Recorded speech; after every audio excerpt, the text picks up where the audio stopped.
खुलुमबाय बे समाव बडोलेण्ड इंखं टेलिभिजननि स्टुडिअ आं मिथिका नार्जारी दिनैनि गाहाय रादाबफ्राव दङ। बरखारुवा गुदि बाथौ आफादा खुंगा 11थि बोसोरारि गोथार बाथौ सान फालिदों। बिजनियाव नेताजी सुभाष चन्द्र बसनि 127थि जोनोम सान खुंदों।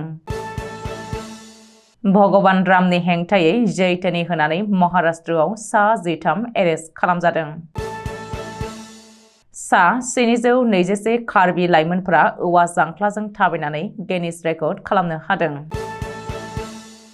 मिजोरामाव म्यानमारनि बिरखं जाब्रबथाय सा 6 जोखोम। सा 1705 एसिस्टेन्ट प्रफेसारनो प्रमोशन आरो गहपुरनि सयदुवार कलेजखौ कनकलता इउनिभार्सिटि खालामनो केबिनेटनि थांखि। काजिरङा नेशनेल पार्कआव गान्दानि गोथै सह मोनदों। दानिया फैदोनि आबुं रादाबाव।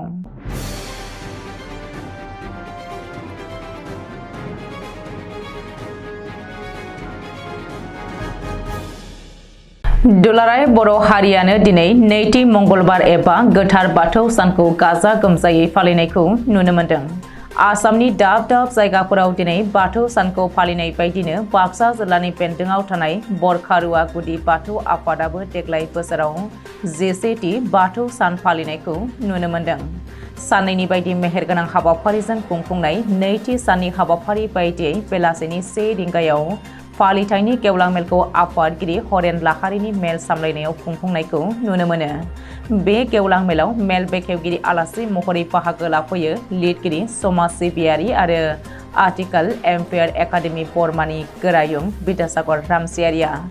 गाहाय आलासि महरै बाहागो लायो लोगो फोरोंगिरि भगपुरी गेजेर फरायसालि टंला उदालगुरि जिल्लानि मुस्रि कृष्णकान्त बर'आ। बे मेलाव बाहागो लानानै बिथाङा बाथौ धोरोमनि सानथौ सिबिनाय, धोरोमनि गेजेरजों समाज दानाय, धोरोमनि जोहै देहानि जोथोन बायदि आयदाखौ लानानै गुवारै बिबुंथि लाखिनायखौबो नुनो मोनो। बे सावराय मेलावनो बरखारुवा गुदि बाथौ थानसालिनि बेन्दोंनि 1थि मासि मोननाय फरायसाफोरखौ बरायनायजों लोगोसे गुबुन गुबुन गामि आफादनि बारग' बिबानगिरिफोरखौबो मान बावनायखौ नुनो मोनो।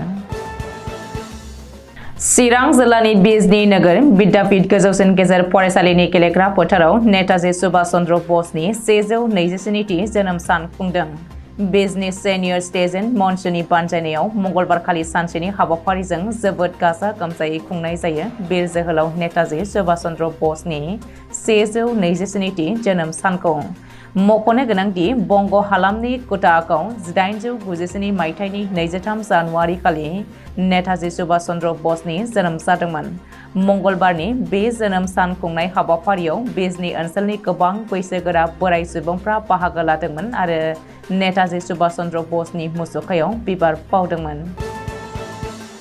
महाराष्ट्रनि मुम्बाइ नोगोरमानि नयानगर मीरा भायेन्डार ओनसोलाव अयोध्यानि राम मन्दिर गायसंनाय आरो बेखेवनायखौ हेंथा होनानै बाइक रेलि खालामनाय गासै सा 13 सुबुंखौ पुलिसआ एरेस्ट खालामदों।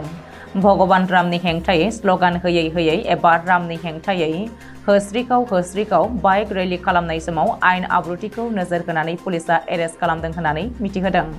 अदेबानि हमजानाय दुथांफोरा गासैबो उन्दै बैसोनि एबा बैसो जास्लाबै गोजा होननानै पुलिसनि सुलुङाव फोरमायदों। कार्बि आंलंनि गासै सा 721 लाइमोनफोरा औवानि जांख्लाजों 10 मिनिट समाव गासै 2 किल'मिटार गोजान लामा थाबायनानै गिनिस बुक अफ रेकर्ड खालामनो हादों। अदेबानि गासै सा 721 लाइमोनफोरा बाहागो लादोंमोनब्लाबो बिसोरनि गेजेराव गासै सा 250 लाइमोनफोराल' 10 मिनिटआव सौहैग्रोदोंमोन। मख'नो गोनांदि कार्बि आंलंआव जालांनाय 50थि कार्बि लाइमोन फोरबो खुंनाय समाव केंदंदां एबा औवा जांख्लाजों थाबायनाय बादायलायनाय हाबाफारि लानाय जादोंमोन। बे समावनो गासै सा 721 सुबुङा फारि मोनसेयैनो हान्थिदोंमोन। मिजोरामनि लेंपुई बिरखं गाथोनाव म्यानमारनि गंसे बिरखंआ लेन्डिं खालामनाय समाव जाब्रबथाय जादों। जाहोनाव सा 6 सुबुङा जोखोम जादों। मिजोरामनि डिजिपिआ मिथिहोनाय बायदिब्ला म्यानमार आर्मिनि गंसे बिरखंआ मंगलबारखालि फुंनि समाव मिजोरामनि लेंपुई बिरखं गाथोनाव लेन्डिं खालामफैदोंमोन। बे समावनो पाइलटआ रानवेयाव फिसा एबा गुसुंद्राय जानायलाय बिरखंखौ कन्ट्रल खालामनो हायैनि जाहोनाव रानवेखौ बारलांनानै बायजोआव हाग्राबारियावसो नांथाहैदों। मख'नो गोनांदि सप्ता गंनै सिगाङाव आसाम राइफल्सआ म्यानमारनि सा 296 आर्मि जवानखौ मिजोरामाव बन्दी खालामदोंमोन। उननि समाव गोबां नायबिजिरनानै मिथिनो मोनोदि बिसोरो थिउरियानि हेंथायै अपारेशन खालामनाय समाव गोरोन्थियै भारतआव हाबसनफैदोंमोन। बेवहायनो आसाम राइफल्सजों एरेस्ट खालामजादोंमोन।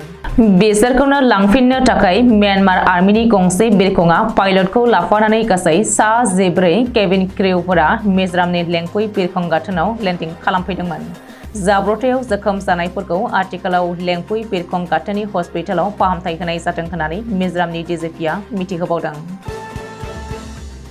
गिबि मन्त्रि डक्टर हिमन्त बिश्व शर्माजों दैदेनजानाय आसाम केबिनेटआ फैगौ समाव प्रभिन्सियेलाइज कलेजफोरनि गासै सा 1705 एसिस्टेन्ट प्रफेसारनो एसिस्टेन्ट प्रफेसार रेंकआव प्रमोशन होनो थांखि लादों। बेनि थाखाय बिजाथिया माखासे क्राइटेरिया फारियै रिसार्च खालामनाय, फोरोंनायनि रोंग'थि आरो बायदि रोखोमनि हेफाजाबारि फोरमानलाइ थानांगोन होननानै मिथिहोदों। बेनि अनगायैबो गहपुरनि सयदुवार कलेजखौ आपग्रेड खालामनानै कनकलता मुलुगसोलोंसालि मुंजों गायसनफिननो आसाम केबिनेटआ थांखि आजावदों। बे खामानिखौ मावफुंनो आसाम केबिनेटआ गासै 400 कौटि रां बाजेट हमदों। 2024 मायथाइनि जागायनाय समावनो काजिरङा नेशनेल पार्कनि थाखाय गाज्रि खौरां। बोसोरनि जागायनाय समावनो काजिरङा नेशनेल पार्कनि आगरातली रेन्जनि बेन्दोंआव मासे गान्दाखौ सोरबा सिनाय मोनै सिखारि एबा फलाना गावथारलांदों। अदेबानि फलाना गान्दानि गंखौ लांस्लाबनो हायाखैसै। रबिबारखालि आगरातली रेन्जनि माखलुं फरेस्ट केम्पनि साखाथियाव हाग्रा बिफाननि मावफारियाफोरा पेट्रलिं खालामनाय समाव थैनाय हालोदाव मोननो हादोंमोन। काजिरङा नेशनेल पार्कनि डाइरेक्टर सनाली घोषआ मिथिहोनाय बायदिब्ला सिखारि एबा फलानफोरा आथिखालाव बुरलुंबुथुर दैमा बारनानै फैदोंमोन। जाथाय जानाय जायगायाव हाग्रा बिफाननि मावफारियाफोरा थांनानै थिखानानै दोननाय सीसीटीवी केमेरानि जोहै नायबिजिरनो लाबाय आरो पस्ट मर्टेमनि थाखाय दैथायहरबाय होननानै मिथिहोदों। दिनैनि रादाबा एसेनोसै। गोजोन्थों।